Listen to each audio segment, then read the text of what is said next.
창세기 8장입니다. 우리 금요부흥의 창세기 21번째 시간, 창세기 8장 1절부터 12절까지 말씀을 12절까지만 우리 교독하도록 하겠습니다. 창세기 8장 1절부터 제가 먼저 읽고 여러분들이 읽겠습니다.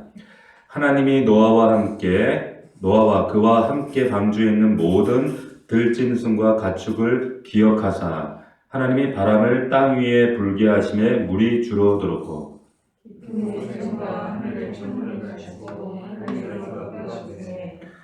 물이 땅에서 물러가고 점점 물러가서 150일 후에 줄어들고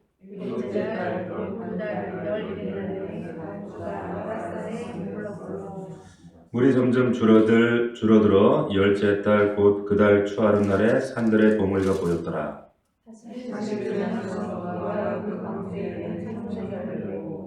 까마귀를 내놓으며 까마귀가 물이 땅에서 마르기까지 날아 왕래하였더라.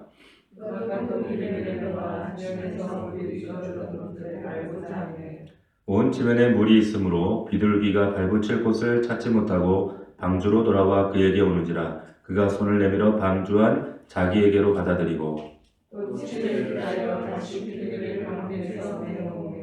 저녁 때에 비둘기가 그에게로 돌아왔는데 그 입에 감람나무 새 잎사귀가 있는지라. 이에 노아가 땅에 물이 줄어든 줄을 알았으며 비둘기를 내놓음에 다시는 그에게로 돌아오지 아니하였더라. 아멘. 하나님이 기억하사, 이런 제목으로 하나님 말씀 함께 은혜를 나누도록 하겠습니다. 오늘 이제 드디어 노아의 가족들이 이제 세상 밖으로 약 1년 만에 나오게 되는 광경을 우리가 말씀을 통해 보게 됩니다. 배 안에 한 1년 정도 있었습니다. 총 기간을 합해보면 1년 동안 정말 살던 마을이 물에 잠기고, 그리고 늘 바라보고 소망하던 세상도 물에 잠기고, 함께 동고동락했던 사람들도 다 물에 잠기고 다 죽었어요.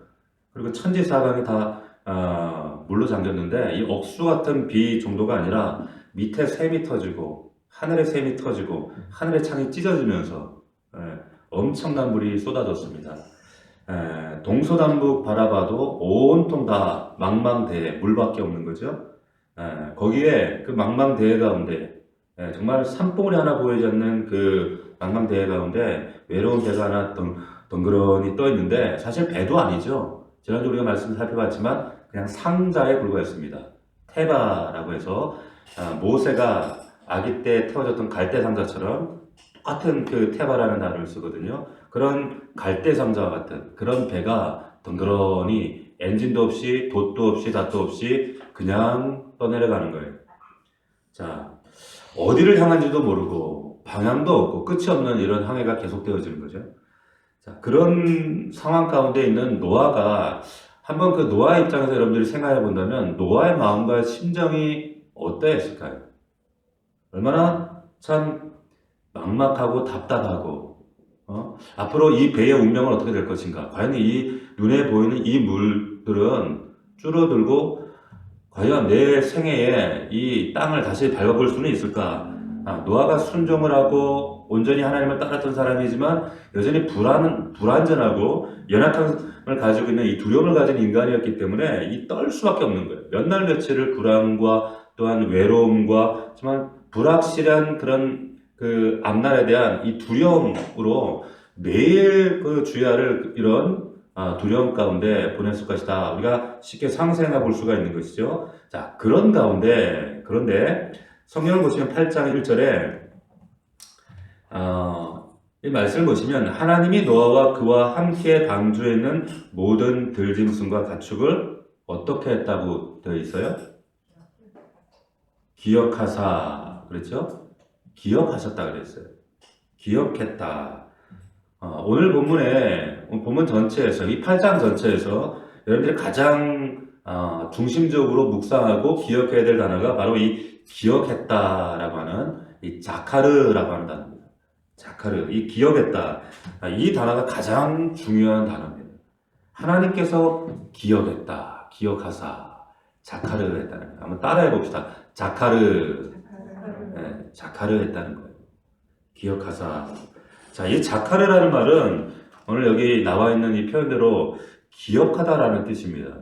기억하다. 근데 이 기억하다라고 여기 번역되어 있으니까 뭐 옛날에 내가 뭐 했던 얘기를 기억했다든지 뭐 노아의 어떤 행위를 기억했다든지 이렇게 이런 정도로 우리가 받아들이기가 쉬워요. 그런데 여기서 여기 나와 있는 이 기억하사라는 이 말의 뜻은 무엇을 어떤 목적을, 어떤 이유를, 무엇을 기억했는가, 그 목적어가 중요하지 않습니다. 이 단어는 목적어가 중요한 것이 아니라 주어가 중요한 거예요. 하나님이 기억하사. 하나님이 기억했다. 주어가 누구예요? 하나님이 기억하셨어요. 근데 하나님이 기억하셨다. 근데 이것을 좀 우리가 와닿게 여러분들 좀 쉽게 받아들일 수 있도록 이걸 설명을 해야 되는데 이걸 어떻게 하면 여러분들이 잘 이해할 수 있을까? 고민을 하면서 어떻든 이 기억하다라는 의미를 여러분들에게 좀 더 깊이 있게 가깝게 접근하려면 결국 성경 안으로 들어갈 수밖에 없어요. 자, 여기에 이 기억하다 이 말은 다시 말씀드리지만 노아의 어떤 행위라든지 그리고 노아의 어떤 말이라든지 이걸 기억하는 것, 어떤 목적의 의미가 있는 것이 아니라 이것은 주어인 하나님에게 의미가 있다는 거예요. 자, 그래서 우리 말씀 한 군데 찾겠는데 창세기 한번 19장 한번 찾아보겠습니다. 창세기 19장 29절. 창세기 19장 29절 한번 찾아보시면 거기에 같은 단어가 등장을 해요. 자, 다 찾으셨으면 우리 같이 한번 읽어보겠습니다. 같이 시작. 하나님이 그 지역의 성을 멸하실 때에 곧 롯이 거주하는 성을 엎으실 때에 하나님이 아브람을 생각하사 롯을 그 엎으시는 중에서 내보내셨더라. 자, 여기 보시면 하나님이 아브람을 생각하사. 자, 이 단어가 같은 단어예요. 자, 근데 여기 본문을 여러분이 자세히 찬찬히 보시면 여기 본문에서 구원을 누가 받아요? 누가 구원받게 돼요? 롯이 구원을 받죠. 그렇죠? 근데 하나님이 롯을 구원하시는데 누구를 생각하셨다라고 기록되어 있어요? 누구예요? 아브라함이죠. 그러면 이거 앞뒤가 뭐가 좀 안 맞는 거 아니에요? 앞뒤가 안 맞잖아요. 아브라함을 생각하사 했는데 구원을 롯이 받는단 말이에요. 이 말의 의미는 뭐냐면 아브라함을 생각하사 이 말은 기억하다라고 쓰여진 이 생각하다, 기억하다 같은 말이거든요. 자카르. 근데 이 말은 우리가 상습적으로 지금 받아들이고 있는 이 기억하다라고 하는 개념과 다른 개념을 가지고 있다는 뜻이에요. 이 자카르라는 의미는 우리가 생각하는 것 전혀 다르다는 거예요. 자, 롯을 구원하는데 아브라함을 생각했어요. 자, 우리가 간단한 상식을 동원하더라도 롯에게 구원할 만한 어떤 이유나 근거나 조건이나 이런 것들이 있다 없다? 없다는 얘기예요. 롯에게는 아무것도 없다는 얘기예요. 롯에게는 건져냄을 입고 구원함을 입을 만한 어떤 조건이나 근거나 어떤 이유가 없다는 얘기하는 거예요. 자, 이 문제는 그럼 여기서 문제는 뭐냐면 그럼 왜 아브라함을 생각하셨는가라고 하는 거야. 왜 아브라함을 생각하셨는가? 롯을 구원하는데 왜 자카를 하셨는가? 기억하다, 이 생각하다는 말이 왜 등장하는가? 그러면 아브라함과 하나님이 뭘 맺었어요? 언약을 맺었어요. 그죠? 언약의 핵심이 뭡니까? 내게 태어날 너의 씨앗을 통해서 너의 씨앗이 바로 내 자손이다. 반드시 내 몸에서 난 자라야 내 씨라 칭함을 받을 것이다. 그게 누구예요? 이삭이었단 말이에요. 이삭. 이스마엘은 자기 힘과 노력으로 아브라함이 자기의 수단으로 힘과 실력으로 낳은 아들이고 이삭은 하나님의 약속을 따라 태어난 아들이 이삭이었단 말이에요. 그래서 이삭이 아브라함의 씨예요. 씨. 근데 여기서 사용되어지는 씨라고 하는 단어가 특이하게도 어떻게 되냐면 이게 단수로 되어 있어요. 단수. 복수 단수일 때 단수. 그러니까 C라고 한다면 그 후손들이 얼마나 많을 거 아니에요. 근데 C들이 아니라 단수로 되어 있다는 말이에요. 이게 무슨 말이냐면 한 분을 가리킨다. 그 C가. 아브라함의 C 한 분을 쫙 조명해서 가리키는데 그 C가 누구예요? 여러분이 아시는 대로 예수 그리스도를 가리키는 거예요. 예수 그리스도. 그래서 이삭의 혈통을 통해서 한 씨가 오시는데 그분이 누구냐? 바로 예수 그리스도다. 그러니까 19장 이 말씀을 여러분들 다시 보면 하나님이 그 지역의 성을 멸하실 때에 롯이 거주하는 성을 엎으실 때 하나님이 아브라함을 생각했다. 그래서 롯을 거주하는 성에서 구원했다. 이 말은 하나님이 그 성을 엎으실 때, 그러니까 그 거주하는 성을 엎으실 때 그 엎을만 했어요. 그 성을. 아시잖아요. 근데 그때 아브라함과의 언약, 즉 이 씨 언약, 그 먼 훗날 오실 예수 그리스도를 생각하사 기억하사 롯을 그 엎으시는 성전에서 내보내신 거예요. 아멘입니까? 여러분 이거 이해하시겠어요? 모든 성경에 그래서 항상 예수 그리스도의 십자가 봉에 빠지지 않는 거예요. 자, 그러니까 롯의 구원은 결국 누구로 말미암는 조건이 되는 거예요. 자기의 조건이 아니었죠. 누구의 조건? 결국 예수 그리스도예요. 그리스도로 말미암아 오실 예수 그리스도 그 약속으로 말미암아 롯이 구원을 받는다. 아브라함과의 언약 이 의미가 되는 거예요. 그 말의 의미가 아브라함을 생각하사라고 하는 의미가 되는 거예요. 그래서 하나님이 여기서 사용하시는 자카르, 그래서 노아의 일행을 하나님께서 기억하사라는 이 말은 노아에게는 조건과 근거와 이유가 있다 없다? 없다는 거예요. 우리가 그냥 언뜻 받아들이면 노아가 의롭게 행동하고 하나님 마음에 흡족해서 뭔가 잘했으니까가 아니라는 거예요. 이것은 굉장히 큰 우리 신앙의 근거를 분리하는 아주 중요한 분기점이 됩니다. 자, 한 군데만 더 보겠습니다. 창세기 30장을 보겠습니다. 30장 22절.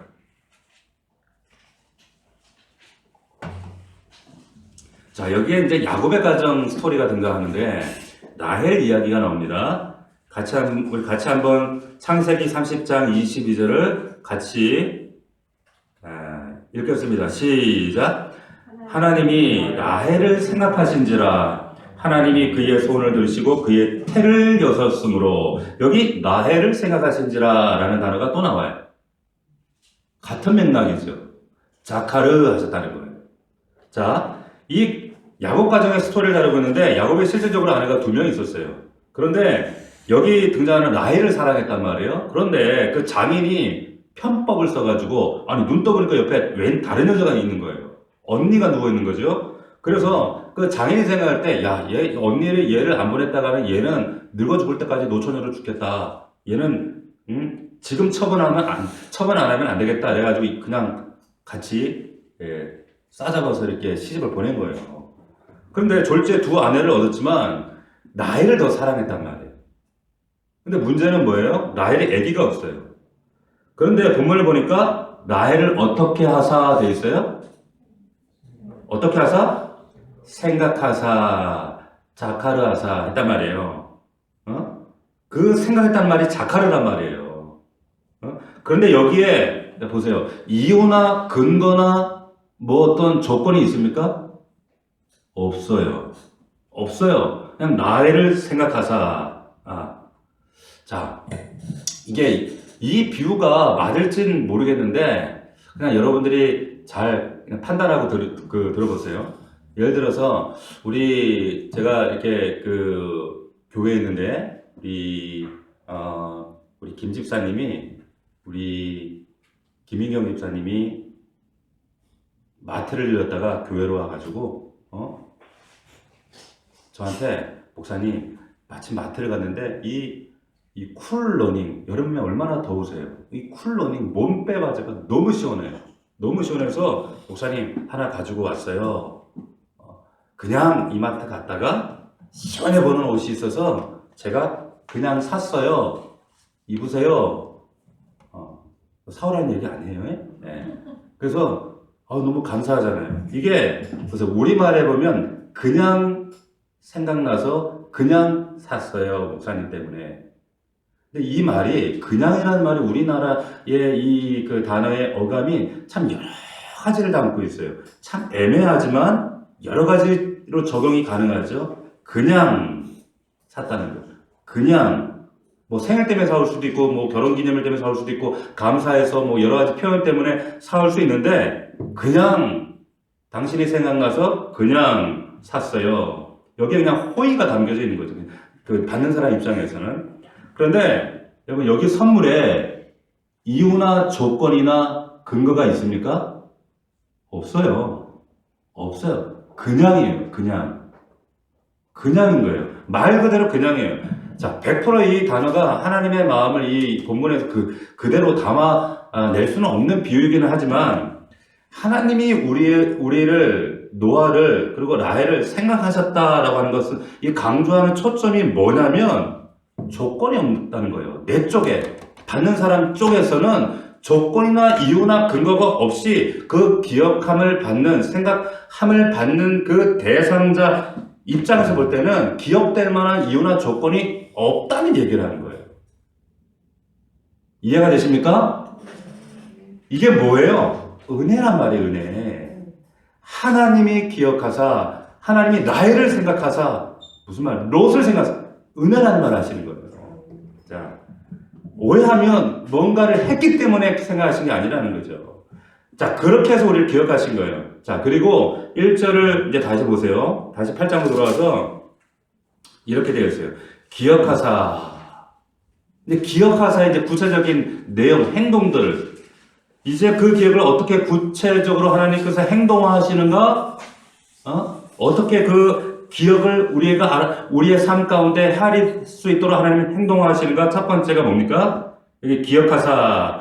하나님이 바람을 땅 위에 불게 하심에 물이 줄어들었고 깊음의 샘과 하늘의 창문이 닫히고 하늘에서 비가 그침에. 하나님이 첫 번째로 기억하시는 하나님의 직접적인 행위가 뭐냐면 이 땅의 물을 어떻게 해요? 점점 감소시키는 거예요. 점점 물을 줄여가는 거예요. 자, 우리가 저지난 시간에 여러분들과 말씀을 나눴지만 이 물이라고 하는 것은 이 노아의 방주도 마찬가지고, 그래서 노아의 방주를 이야기할 때는 모세의 이야기를 빼놓을 수 없다. 거기에 물과 이 물의 의미는, 바다라고 하는 의미는 세상이요, 풍랑이요, 환란이요, 고난이요, 심판이요, 이런 의미가 있다. 이런 말씀을 우리가 나눴습니다. 예수님의 제자들이 풍랑 가운데, 그 환란 가운데, 고난 가운데 통과했던 그런 이야기라든지 시편 107편의 이야기라든지, 그리고 어쨌든 이 바다라고 하는 것은 세상과 환란과 고난과 풍랑과 우리의 시험, 심판을 상징한다. 그런데 이 심판의 상징인 물로 하나님이 노아 600세 대전 때에 이 물로 심판을 하셨다. 자, 그런데 그 심판의 상징인 물이 점점 감소가 돼요. 한꺼번에 감소가 됐어요? 한꺼번에 없어졌어요? 점점 감소가 돼요. 여러분, 이게 되게 중요합니다. 자, 그런데 점점 물이 감소가 되는 게, 이게 결과적으로 물이 감소가 되는데, 이게 결과라면 이 결과를 일으키는 원인이 있어요. 원인이 뭡니까? 여기 보니까 원인이 뭐예요? 바람이라는 표현을 써요. 1절 하반절 보세요. 바람을 땅 위에 불게 하심에 물이 줄어들었고, 이렇게 말씀하고 있어요. 물이 줄어드는 건 결과예요. 근데 그 물을 감소시키는, 줄어드는 것은 왜 그렇게 감소되었어요? 바람이 불었으므로, 이렇게 말씀하고 있어요. 자, 보통 그 당시에 왜 이 바람이라는 단어를 쓰고 있냐면, 그때 당시에 모든 근동세계, 훨씬 이전이죠. 그때의 모든 삶의 근원의 에너지는 뭐였습니까? 태양이었어요. 태양. 그래서 말리는 건 바람이 아니라 태양이 말리죠. 우리 어머니들이 일상적으로 우리 가정에서도 그렇지만, 야, 좀 꿉꿉하다, 빨래 가져와, 햇빛 좋다, 햇빛 좋을 때 말리자, 이불 널자, 그러는 것처럼 당시에도 똑같았어요. 햇빛이 중심이었고, 그리고 그것이 삶의 에너지 모든 근원이었단 말이에요. 그래서 그때 세계에 그 근동세계나 그 나라나 부족이나 모든 그들이 섬기는 신의 중심이 뭐였어요? 태양신이었어요. 태양신. 바로 이름의 뜻의 근원도 그렇고, 그리고 애굽이나 혹은 바벨론이나 아수르나 그들의 삶의 중심 신은 누굽니까? 누굴 섬깁니까? 태양신을 섬겼어요.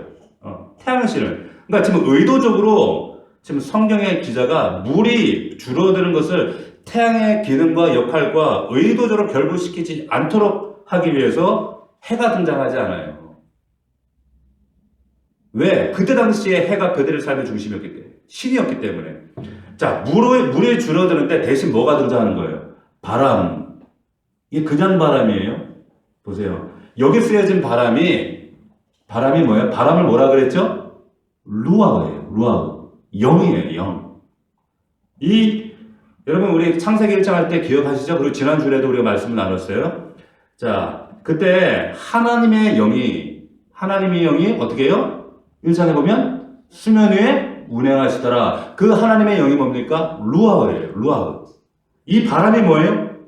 루아예요. 그러니까 노아 홍수의 바람이 땅에 부는 결과 어떻게 돼요? 물은 물대로 모이고 그리고 묻이 땅으로 드러나기 시작하는데 이 결과가 무엇이 원인이 됐어요? 바람이 됐다. 바람. 하나님의 영이 수면 위에 운행하시던 그 바람이 원인이었다. 그 얘기하고 있는 거예요. 자, 여기서 쓰여지고 있는 이 하나님의 영을 상징하고 있는 이 바람이라는 단어가 여러분 루아예요. 루아입니다. 바람이 불자 여러분 심판의 상징이었던 이 물이 고갈되기 시작하는 거예요. 말라지기 시작하는 거예요. 그러다가 14절쯤에 어떻게 해요? 14절 한번 읽어봅시다. 8장 14절 같이 시작. 둘째 달 21의 날에 땅이 어떻게 했다? 말랐더라. 여기 여러분 말랐다는 말은 그냥 어느 정도 말랐다는 이 말이 아니라 물기 하나 없이 바짝 말라버렸다는 거예요. 자, 이와 같은 비슷한 류의 기적이 여러분 생각나는 장면 어디 있어요? 네? 홍해 사건 출애굽기에 나오잖아요. 출애굽기에 보면 홍해 사건에 물이 양벽으로 서서 물이 갈라졌다고 해서 근데 물이 갈라졌다고 해서 거기 그냥 밟고 지나갈 수 있는 게 아니잖아요. 왜? 물기가 남아있고 축축하기 때문에 칠퍽칠퍽해서 빠진단 말이에요. 그때 하나님께서 어떻게 하셨어요? 동풍으로 바람으로 큰 바람을 일으켜서 그것을 밤새 어떻게 하셨어요? 바람으로 바짝 마르게 해버리신 거예요. 근데 그 출애굽기 14장에 나오는 그 바람이 뭐예요? 루아예요. 그냥 바람이 아니에요. 하나님의 영의 바람인 거예요. 햇빛 쪽에서 말리신 게 아니라 바람을 불게 하셔서 그 루아로 바닥을 바짝 마르게 하셔서 이제 그 백성들이 건너가게 하시는 겁니다. 아멘입니까? 이게 하나님의 은혜예요. 하나님의 놀라운 역사예요. 이게 하나님이 기억하사 그 이후에 행하신 하나님의 역사들이라는 거예요. 자, 그러면 이제 하나님께서 성령의 역사를 통해 이제 물을 바짝 마르게 하시고 심판의 결과를 제거하셨어요.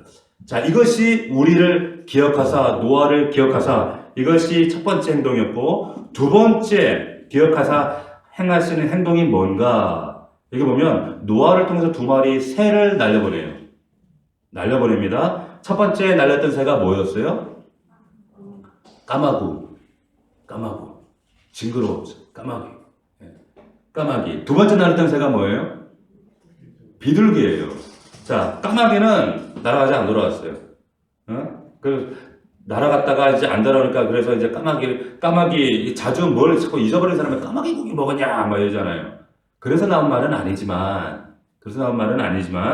뭐 확실하지 않지만 근데 이게 그 까마귀가요 길조의 흉조예요. 우리나라도 흉조예요. 아세요? 대부분의 모든 나라에서는 까마귀가 길조입니다.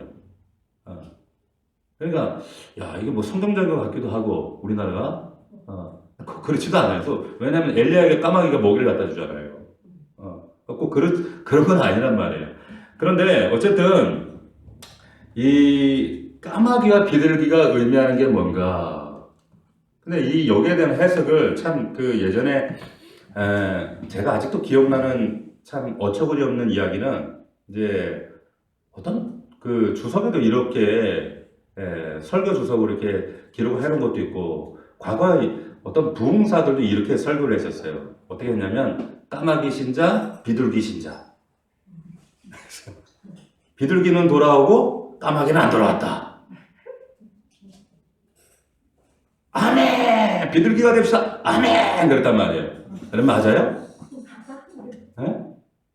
그게 아니죠. 성경에서 지금 너는 비둘기 신자처럼 돌아오는 신자가 되라. 여러분 성경에 뒤에 보면 비둘기도 나중에 안 돌아왔어요. 안 돌아왔단 말이에요.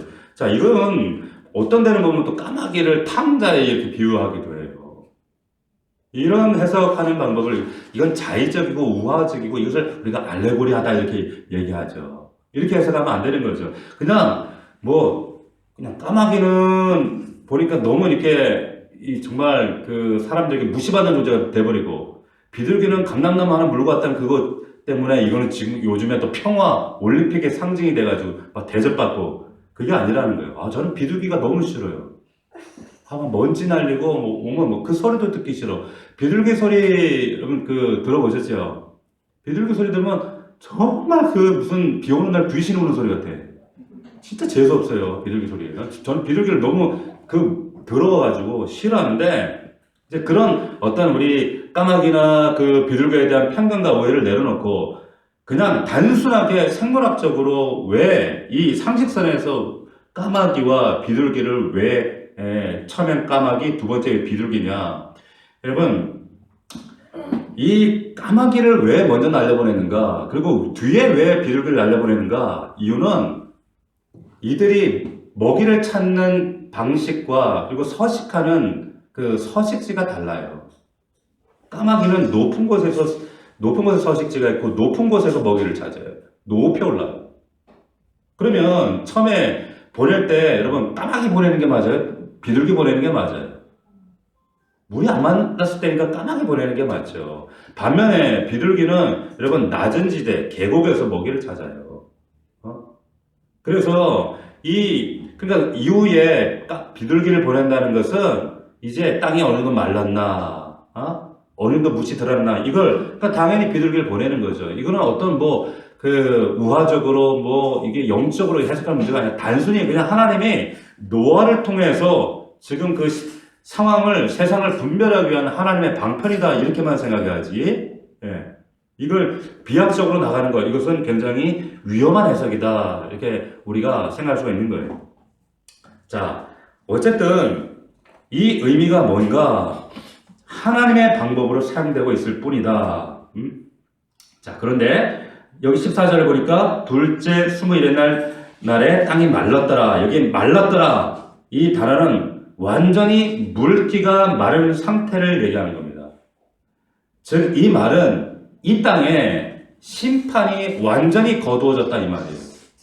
심판이 끝났다 이 말이에요. 심판이 완전히 이제 제거되었다. 자, 이제 세 번째로 해서 이제 이들이 세 번째 이제 방주에서 나온단 말이에요. 자, 16절 보십시오. 16절. 너는 내 아내와 내 아들들과 내 며느리들과 함께 방주에서 나오고, 17절. 그리고 17절에 보면 이제 동물들과 이것들을 다 이끌어내라. 다 이끌어내라. 그리고 19절. 우리 다 같이 한번 읽어봅시다. 시작. 땅 위에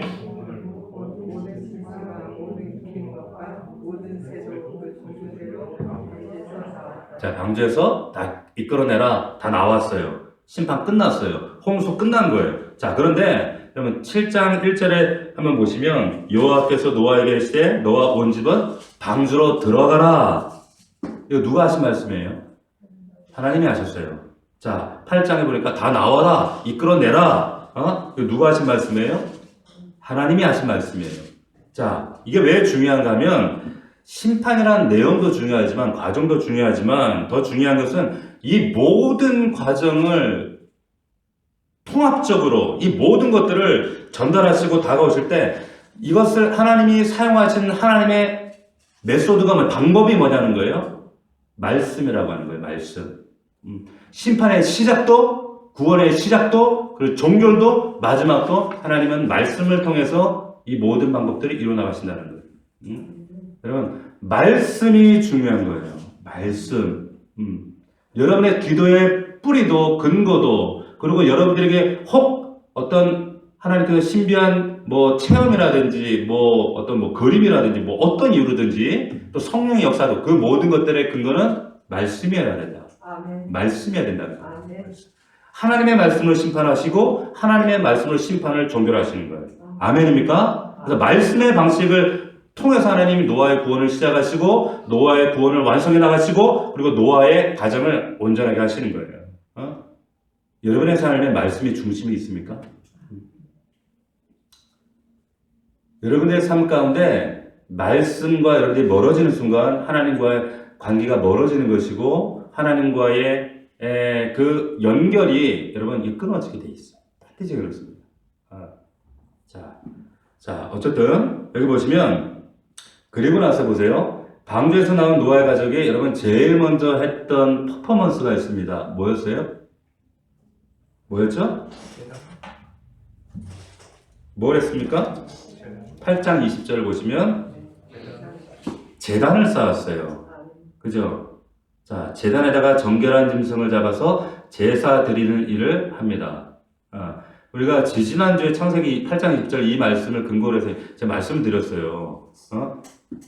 기억나시죠? 보세요. 그때 하나님이 세상을 홍수로 싹 쓸어버리시면서 수장시키시면서 세상을 그냥 한 번에 다 일수해버리시고 정결하게 하시기로 마음을 잡수셨으면 이참에 방주를 들어갈 때 정결한 것들만 다 데리시고 부정한 것들은 이참에 다 제껴놓고 자 정결한 것들만 다 데리고 들어가면 훨씬 세상이 정화롭게 깨끗하게 될 텐데 왜 부정한 것들을 정결한 것들과 함께 방주에 들이시 그렇죠? 자 실제 주된 목적은 어디 있다라고 말씀드렸어요. 왜 부정한 동물을 정결한 동물과 함께 들이시는가? 목적은 어디 있었다고요? 부정한 동물에 있었다니까 목적이. 그 부정한 것은 누구예요? 우리예요. 우리. 노아 가족이란 말이에요. 부정한 동물들이란 말이에요. 그래서 정결한 짐승을 흠이 없는 이 짐승을 데리고 들어간 거예요. 홍수가 끝났어요. 끝나고 정결한 짐승들은 이제 노아라고 하는 예배자를 통해서 죽임을 당하고 피를 흘리고 제단에 누워져 있는 시사가 되는 거예요. 그 목적으로 들어간 거예요. 그래서 이 제단 제물에 누워있는 이 누워지는 이 정결한 제물 보세요. 이 정결한 짐승의 최고의 샘플, 최고의 예표, 지표가 누굽니까? 예수 그리스도. 아멘입니까? 지금 뭘 보여주는 거예요? 지금 많은 날 그림을 보여주는 거예요. 정결한 짐승의 예표, 누구를 말하고 있는 거예요? 이 정결한 짐승은 예수 그리스도. 그러면 이 부정한 동물은 누구예요?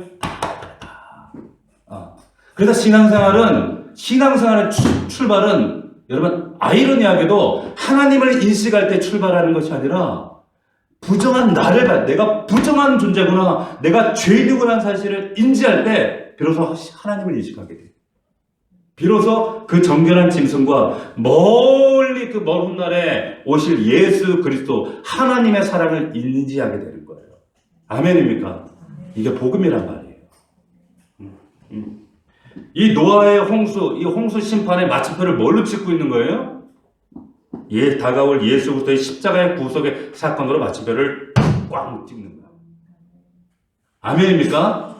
믿을 수 있기를 축원합니다. 그래서 여러분 노아가 어떤 구원받을 만한 이유나 근거나 조건이 있어서가 아니라 여러분 하나님의 자카르 하나님이 기억하신 바 된 대상이 되었기 때문에 이 노아의 이 가정의 이 홍수 사건을 통해서 먼 훗날의 사건까지 지금 스포일러 보이시는 거예요. 요즘 말로 스포일러를 보여주실 거예요. 그러니까 지금 노아의 제사는 다가올 예수 그리스도의 그 십자가 갈보리 사건을 지금 성경적으로 멀리 예표하며 그림을 하는데 하나의 아이콘을 딱 성경에 8장에 3장에도 1장에도 다 마찬가지예요. 출애굽기도 마찬가지예요. 아이콘을 하나 딱 아이콘이 뭔지 아시죠? 바탕에 만약 아이콘이 딱 있어요. 클릭했더니 거기서 뭐가 나와요? 예수 그리스도. 또 클릭했더니 뭐가 나와요? 아이콘에 예수 그리스도, 예수 구원. 그것이 나오는 거예요. 창세기를 또 요한계시록 누굴 얘기하고 있어요? 예수 그리스도를 얘기하고 있는 거예요. 이 예수가 불완전한 이 부정전한 우리를 구원하게 하시는 영원한 생명의 그 생명의 예수 그리스도 그분이 오실 것이다.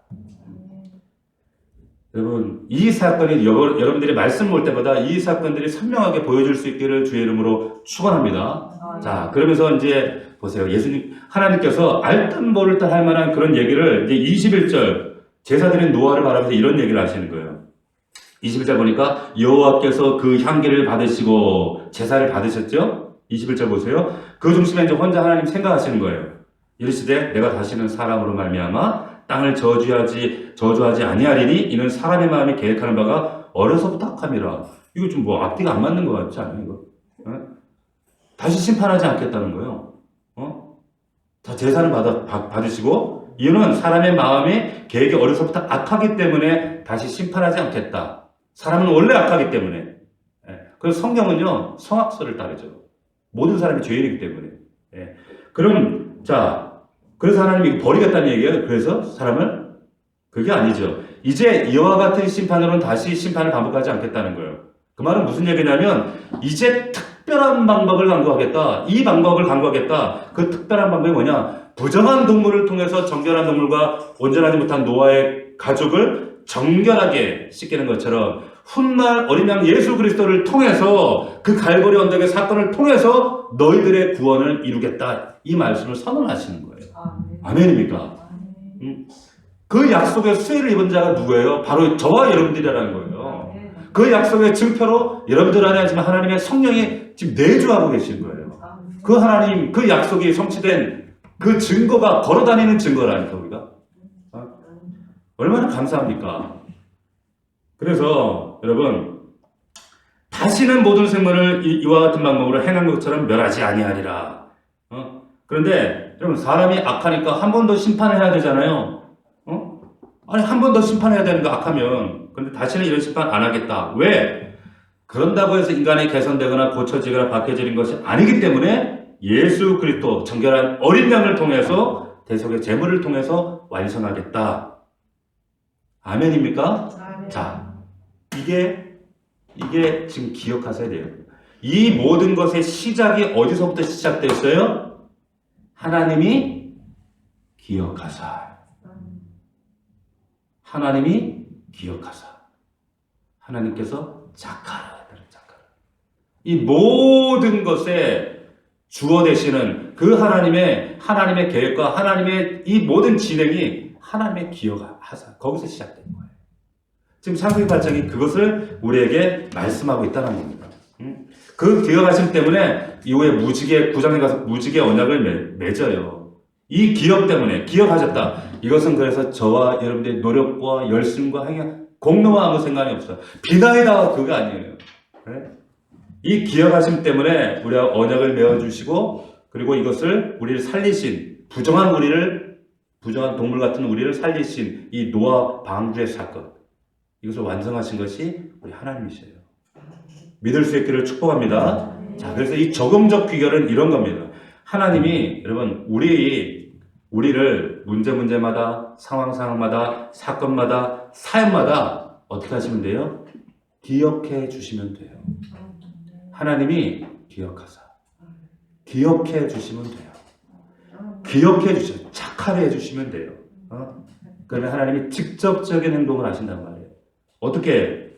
물을 바람으로 시작하신 그분이 또한 심판을 종결하시고 말리시고 거두시고 노아라고 하는 사람의 이름의 뜻이 뭐예요? 안식의 진정한 안식을 경험하게 하시는 그 하나님이 그 기억하신 하나님이 그렇게 하셔요. 여러분들의 가정과 삶 속에도 이런 작화를 기억하시는 하나님을 경험할 수 있기를 정말 절절히 경험할 수 있기를 주의 이름으로 축원합니다. 하나님이 기억하사 방주를 생각할 때마다 왜 부정한 동물을 같이 실어 제가 싹 그냥 버리지가 아니라 그 부정한 동물 바로 나예요. 그래서 그 정결한 동물을 통해서 내가 구원받은 우리의 가장 필요한 것은 예수 그리스도. 그래서 여러분 신앙과 신앙을 딱 가르는 정말 성도인가 아니면 교회 다니는 그냥 교회 다니는 불자들처럼 그냥 신자에 불과한가. 그 차이는 뭐냐? 이 십자가 예수 그리스도 이분이 나의 주님인가? 나의 하나님이신가? 나는 이 하나님과 나는 어떤 관계를 맺고 있는가? 난 종교적인 그런 습관처럼 교회를 드나드는 자인가 하나님을 가진 자인가 여기에 참된 성도인가 혹은 참된 교회인가 여기 중요한 관건이 여기에 달려 있습니다. 여기에 달려 있다는 거예요. 지금 우리나라 조국 대한민국 교회와 모든 상황들 보면 어쩌면 방주에 떠 있는 정말 이런 상황이에요. 망망대해 돛도 없어요. 키도 없어요. 닷도 없어요. 언제 끝날지 몰라요. 이렇게 두렵고 답답하고 깜깜한 이런 상황에 있지만 그러나 기억하십시오. 하나님이 기억하사 자칼하세요. 하나님이 키를 가지고 계시다. 그 하나님이 우리를 기억해 주시면 다시 한번 한국교회를 기억하시면 다시 한번 여러분들을 기억해 주시면 우리의 가정, 우리의 자녀들을 기억하사 하실 때에 하나님의 전적인 은혜의 역사들이 내가 인생의 주어가 아니라 그분이 주어가 되실 때 이 놀라운 역사가 우리의 삶 가운데 구현될 줄 믿습니다. 이 하나님을 사모하고 믿음으로 소유하는 저와 여러분들이 되기를 주의 이름으로 축원합니다. 아멘.